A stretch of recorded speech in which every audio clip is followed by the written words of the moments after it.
Alam nyo ba na ayon sa sinaunang paniniwala ng Hinduismo, tayo ay nasa panahon ng Kali Yuga.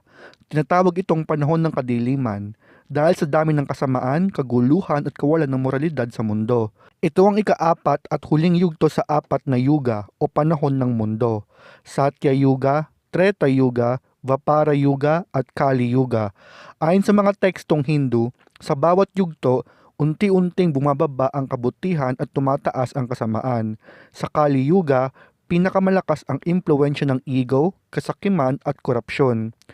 Sa panahong ito, maraming tao ang naaakit sa material na bagay, kayamanan at kapangyarihan at karangyaan, higit sa tunay na diwa ng buhay.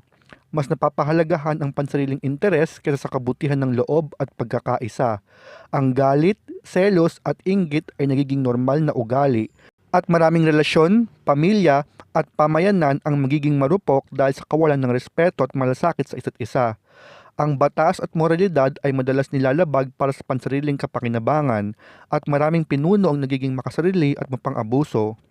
Ngunit hindi puro dilim ang Kali Yuga. Sinasabing ang mga sinaunang paniniwala na kahit sa ganitong panahon, may pagkakataon pa rin tayong gumawa ng mabuti at magdala ng liwanag sa mundo.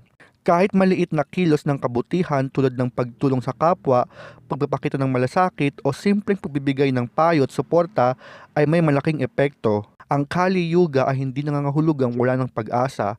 Ito ay paalala na ang ating aksyon ang magtatakda kung paano tayo mabubuhay sa gitna ng kadiliman.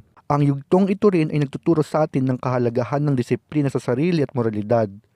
Mas pinapahalaga ng bawat desisyon at kilos ng tao dahil mas madaling maliitin ang kabutihan ng mundong puno ng tukso at kasamaan.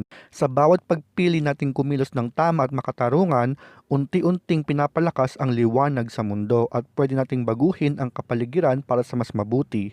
Sa huli, ang Kali Yuga ay paalala, sa kabila ng kasamaan at kaguluhan, may pag-asa pa rin. Ang kabutihan, malasakit at tamang aksyon ang susi upang mapanatili ang balanse at pag-asa sa mundo.